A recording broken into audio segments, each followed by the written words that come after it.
Bonjour Étienne, je voulais vous remercier pour l'entretien d'hier sur TADI, remercier TADI également. Je crois bien que c'est la première fois que je fais une vidéo comme celle-là, mais c'était tellement important, et parce que j'ai senti tellement de frustration dans cet échange de votre côté, et justement, de vous faire comprendre qu'en fait, vous nous avez donné les clés. Euh, Pas sur le RIC, pas sur les ateliers constituants, lesquels on est déjà convaincu, mais face à vous, vous aviez quelqu'un qui, pour une fois, était certainement de bonne foi.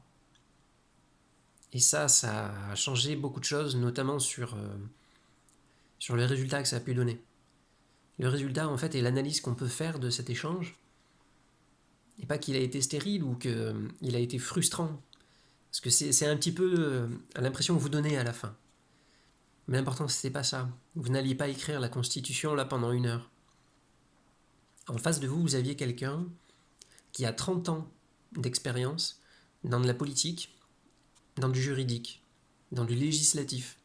Quelqu'un qui a été bloqué, en fait, quasiment toute sa vie par des procédés, par des freins politiques, par des manœuvres politiciennes ou des tas de choses, enfin, tous ceux qui l'ont usé.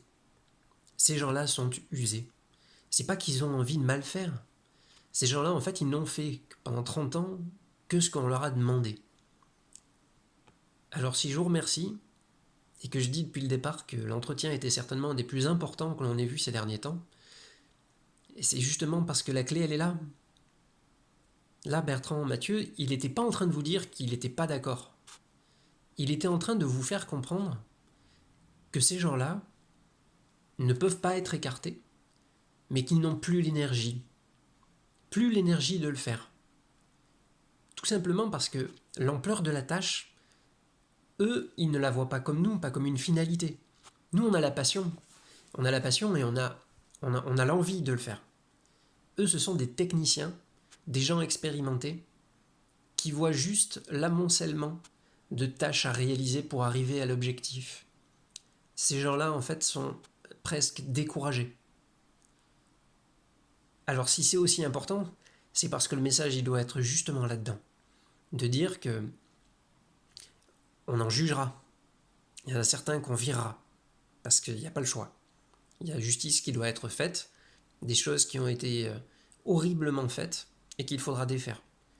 Mais la plupart des gens qui travaillent là-dedans, eh bien, il va falloir leur demander leur aide, qu'ils nous accompagnent, pas pour décider, mais justement pour passer les freins, pour éviter les pièges, parce que eux, ils ont l'expérience et ils ont le professionnalisme. Ils nous disaient justement que la pire des gouvernances, c'est celle de la passion et du sentiment. Parce qu'en fait, on a besoin de recul et de froideur. Ces gens-là, ils l'ont. Et on en aura besoin. Pour tout écrire et pour rendre ça carré. Il nous manquait ce soutien-là. Et c'est certainement aussi pourquoi, en fait, on a si mauvaise presse. Si on arrive à leur faire comprendre et que l'on y croit nous-mêmes, en fait, qu'on a besoin de l'aide de ceux qui sont de bonne volonté, qu'on a besoin de leur professionnalisme et de leur expérience, on aura gagné. Très clairement.